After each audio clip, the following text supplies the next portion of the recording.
Zee TV ప్రేక్షకులకి నమస్కారం. మన హిందూ సాంప్రదాయాలలో ప్రతి ఒక్క పండుగకి ఒక్కో విశిష్టత ఉంటుంది. లయకారకుడైన ఆ పరమేశ్వరుడికి ఈ కార్తీక మాసం అంటే ఎంతో ప్రీతికరం. ఈ 30 రోజులు చేసే నదీ స్నానాలు, జపాలు, పూజలు, ఉపవాసాలు, దాన ధర్మాలు ఇలా చెప్పుకుంటూ పోతే ఎన్నో ఉన్నాయి. ఇందులో ఏ ఒక్కటి ఆచరించినా ఆ పరమశివుడి యొక్క అనుగ్రహం ప్రతి ఒక్కరిపై తప్పక ఉంటుంది. కార్తీక మాసంలో ప్రతినిత్యం ఆచరించవలసిన విధులు. కార్తీక మాసం 6వ రోజు షష్ఠి.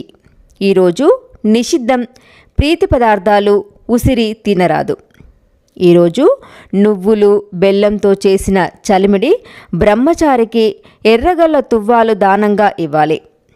ఈ కార్తీక మాసంలో కార్తీక పురాణాన్ని పఠించినా విన్నా ఎన్నో శుభ ఫలితాలు కలుగుతాయి. అందుకని మనము ఆ కథను విని తరిద్దాం. కార్తీక పురాణం 6వ అధ్యాయం దీపదాన మహత్యం ఇప్పుడు తెలుసుకుందాం. వశిష్ఠుడు జనక మహారాజా, పరమ పవిత్రమైన ఈ కార్తీక మాసంలో దీపదానం సమస్త శుభాలను, సిరి సంపదలను, ముక్తిని కలిగిస్తుంది.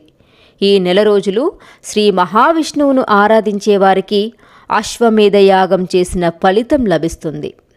ప్రతితో వత్తిని చేసి ప్రమిదలో ఉంచి దానిలో ఆవు నేతిని గాని, నువ్వుల నూనెను గాని, కడకు ఆముదాన్ని గాని వేసి దేవాలయంలో దీపారాధన చేసి దానిని దక్షిణ తాంబూలాలతో సద్బ్రాహ్మణునికి దానం ఇవ్వడం శుభపుణ్యప్రదం. ఈ విధంగా నెల రోజులు చేసి చివరి రోజున ప్రతిరోజు దానం ఇస్తున్న బ్రాహ్మణునికి గోధుమ పిండితో చేసిన ప్రమిదలో నేతిని వేసి పైడిపత్తి వత్తిని వేసి వెలిగించి దానిని దానం ఇస్తే ఇచ్చిన వారికి సకల సంపదలు, సమస్త ఐశ్వర్యములు కలగడంతో పాటు మోక్ష సిద్ధి కూడా కలుగుతుంది. దీనికి సంబంధించిన ఒక వితంతువు అంటే భర్త లేని స్త్రీ గాథని చెబుతాను విను. పూర్వం ద్రవిడ దేశంలో ఒక వితంతువు ఉండేది. ఆమెకు పెళ్లి అయిన కొద్ది కాలానికే భర్త మరణించాడు.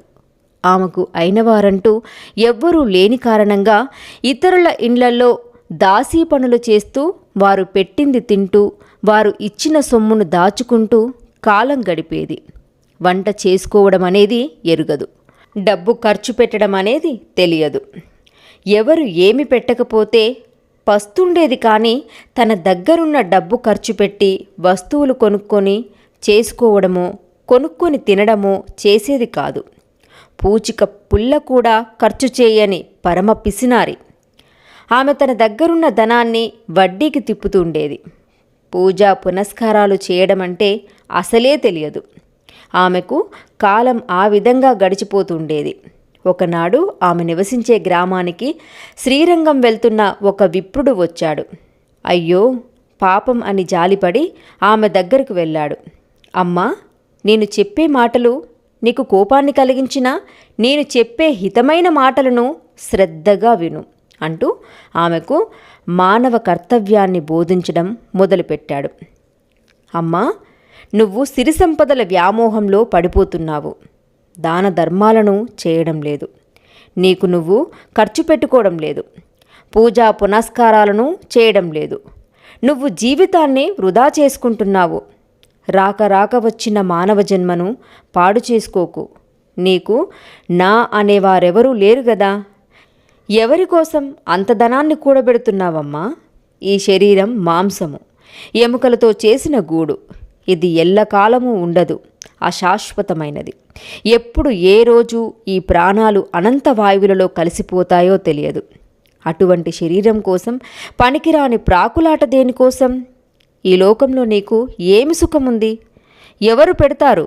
ఎవరి వలన డబ్బు ఏ విధంగా ఎంత సంపాదించాలనే తాపత్రమైతే ఉంది, కానీ వాని వలన నువ్వు సుఖపడేది ఏముంది? నిప్పులో పడిన మిడతలాగా ఈ శరీరం, ఆ శరీరంలోని జీవుడి గతి ఏమిటి? ఈ శరీరంతో చేసిన పనుల వలన వచ్చే ఫలితాలుగా అనేక జన్మలను ఎత్తడం, ప్రతి జన్మలోనూ జీవిత పోరాటం. జీవికి ఇదేనా లక్ష్యం? అజ్ఞానం తెలుసుకోకపోవడం అనే చిమ్మ చీకటిలో పడి జీవితాన్ని నిష్ప్రయోజనం చేసుకుంటున్నావు. కూడబెట్టిన సొమ్ముతో దాన ధర్మాలు చెయ్యి. నీ వరకు నువ్వు అనుభవించు. భగవంతుణ్ణి ఆరాధించు. అతడి సేవలో కాలం గడుపు. నిరంతరం భగవంతుణ్ణి ధ్యానిస్తూ తరించు. 10 మందిలో నువ్వు బ్రతికి ఉండగా మంచి పేరు సంపాదించుకొని సుఖంగా ఉండు. ఇది పుణ్యప్రదమైన కార్తీక మాసం. ఈ మాసంలో చేసిన ఏ సత్కార్యమైనా పుణ్యాన్ని ప్రసాదిస్తుంది, మంచి ఫలితాన్నిస్తుంది. దీపదానం చెయ్యి, మోక్షం లభిస్తుంది నీకు అని చెప్పి దీపదానం చేసే విధానాన్ని బోధించి ఆ విప్రుడు శ్రీరంగానికి వెళ్ళిపోయాడు. కానీ ఆ బ్రాహ్మణుడు చెప్పిన మాటలు ఆమె మనసుకు ఎక్కి నిలిచినాయి. నిజమే, నేను ఎవరి కోసం కూడబెడుతున్నాను? ఎందుకింత తాపత్రయపడుతున్నాను? ఎందుకోసం పరలోభిని అన్న చెడ్డ పేరు తెచ్చుకోవడం అని పరిపరి విధాల బ్రాహ్మణుడు చెప్పిన దానిని మాటి మాటికి తలుచుకుంటూ ఆలోచిస్తుంది. ఒక నిర్ణయానికి వచ్చి సంపాదించిన ధనంతో దాన ధర్మాలు చేసింది. భగవంతుణ్ణి ఆరాధించింది. బ్రాహ్మణుని మాటల యందు నమ్మకముంచి అతడు చెప్పినట్లుగా కార్తీక మాసం 1 రోజులు ఒక సద్బ్రాహ్మణుడికి పిండితో చేసిన ప్రమిదతో దీపదానం చేసింది. కార్తీక పురాణాన్ని విన్నది. అలా కాలం గడుపుతూ చివరకు శరీరాన్ని వదిలి కైవల్యాన్ని పొందింది అన్నాడు. లోభగుణం నరకానికి దారి చూపిస్తుంది. మనం సంపాదించిన ధనాన్ని మనం అనుభవిస్తూ దాన ధర్మాలు చేస్తూ అవసరానికి ఉంచుకోవాలే తప్ప కేవలం కూడబెట్టడం కూడని పని. అలా చేస్తే చివరకు రాజుల పాలవడమో దొంగలు ఎత్తుకుపోవడమో జరుగుతుంది. అలా కాక సంపాదించిన దానిని సద్వినియోగం చేసుకోవాలని ఈ వితంతు కథ మనకు తెలియజేస్తున్నది. దానం భోగో నాశస్త్రీ శ్రీగతయోభవంతి విత్తస్య అనే నీతి శ్లోకాన్ని జ్ఞాపకం చేస్తుంది వితంతు జీవితం. 6వ రోజు పారాయణం సమాప్తం. ఈ వీడియో కనుక మీకు నచ్చినట్లయితే లైక్ చేయండి, షేర్ చేయండి. మరిన్ని ఆధ్యాత్మిక విషయాల కోసం మా ఛానల్ని సబ్స్క్రైబ్ చేయడం మర్చిపోకండి. సర్వే జనా సుఖినో భవంతు.